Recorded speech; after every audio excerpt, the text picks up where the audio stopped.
देखिए, राहुल गांधी का ये वक्तव्य कि कांग्रेस केवल एक लौती पार्टी है जहां पर चुनाव होता है, उसमें तो नॉर्थ कोरिया अगर कहे कि हमारे यहाँ चुनाव होता है तो उससे भी कम विश्वसनीयता है।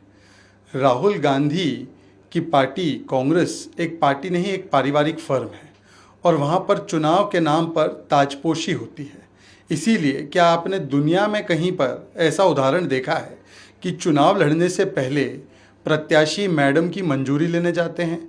जैसे कि एक प्राइवेट लिमिटेड कंपनी में कोई नौकर या कोई मजदूर मालिक के पास परमिशन मांगने जाता है, वैसे अशोक गहलोत और शशि थरूर को परमिशन लेनी पड़ी मैडम की।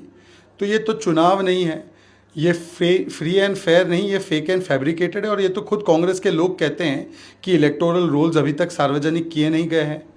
हाँ, एक बात स्पष्ट है कि पिछले 24 वर्षों में कांग्रेस की अध्यक्षता केवल एक परिवार के बीच रही, जबकि अगर आप भारतीय जनता पार्टी देखें तो 9 अध्यक्ष, राष्ट्रीय अध्यक्ष चुने गए इस 24 साल के कार्यकाल में।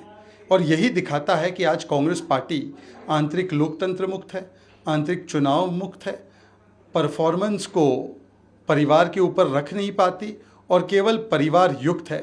कांग्रेस में जो आखिरी चुनाव भी, जिसके बारे में कांग्रेस के नेता अक्सर कहते हैं कि जितेंद्र प्रसाद जी ने सोनिया गांधी के खिलाफ चुनाव लड़ा था, उस चुनाव में भी जितेंद्र प्रसाद ने ये एक पत्रकार से कहा था कि वो चुनाव फ्री एंड फेयर नहीं था बल्कि एक फिक्स्ड मैच था। तो ये कांग्रेस की हकीकत है। कांग्रेस चुनावों के बारे में, आंतरिक लोकतंत्र के बारे में बात करे, उसकी उतनी विश्वसनीयता है जितना कि गांधी परिवार ने गरीबी हटाओ पर जो नारा दिया था। What is your polls on election in Congress? Rahul Gandhi's statements that Congress is the only party that conducts elections has lesser credibility than even North Korea saying or claiming that it has elections. The fact of the matter is that the Congress is not a party, it's a private limited company. And just like in a private limited company, the employees have to seek permission of the owner. Ashok Gehlot and Shashi Tharoor had to seek permission from Sonia Gandhi before contesting the election. It is also true that Mr. Chidambaram has let the cat out of the bag and said that whoever wins the election of the president, the so-called election, the preeminent position will be of Rahul Gandhi, and this means that whoever is the president, the remote control of that president will only be with the Gandhi family, just like Dr. Manmohan Singh's remote control was with Sonia Gandhi. Today, Congress party is not having an election, it is having a coronation which is being given the shape and spin of an election. It is not free and fair, it is fake and fabricated. And even Congress leaders who are demanding the electoral rolls to be made public have testified to this. In fact, in the last 24 years, the Congress presidency has only rotated between 2 members of one family, whereas a party like the BJP has had 9 presidents. And this shows the difference between Congress party and other parties and BJP. And the Congress party is an internal democracy mukt party, internal accountability mukt party. It puts parivar above performance, and it is a parivar yukt party. It is a special purpose vehicle of one parivar, and therefore this is only a drama or a charade that is going on in the name of elections. This is actually a coronation or a hand picking or a selection that is going on. Kolkata it on September 28, the number of illegal appointments dictated till now relating to appointment to assistant teacher in class 9 and 10. देखिए, बंगाल में जब से TMC मतलब too much corruption की सरकार आई है, तब से टीएमसी ही छाया हुआ है, the mountain of cash and the mountain of commission.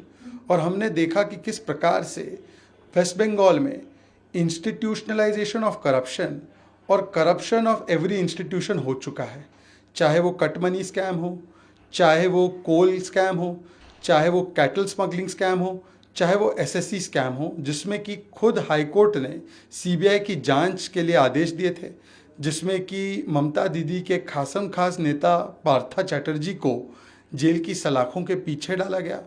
Partha Chatterjee की सहयोगी अर्पिता, जो टीएमसी के साथ जिसके तार जुड़ते दिखाई देते हैं, उनके घर से और उनके यहाँ से 100 करोड़ से ज़्यादा की संपत्ति, चल अचल संपत्ति बरामद भी हुई है। और किस प्रकार से केवल यही नहीं बल्कि टीएमसी के कई सारे नेता एक के बाद एक भ्रष्टाचार में लिप्त है, परंतु दीदी भ्रष्टाचारियों के खिलाफ प्रस्ताव नहीं पारित करती। दीदी भ्रष्टाचार के खिलाफ जो एजेंसीज काम कर रही है उनके काम में रुकावट डालने के लिए प्रस्ताव पारित करती हैं। आज सवाल सिर्फ इतना है कि क्या अब हाईकोर्ट और जुडिशरी जो बार बार इस भ्रष्टाचार को एक्सपोज करता है, क्या अब दीदी उसके खिलाफ भी, हाईकोर्ट के खिलाफ और कोर्ट के खिलाफ भी प्रस्ताव पारित करने का पाप करेंगी?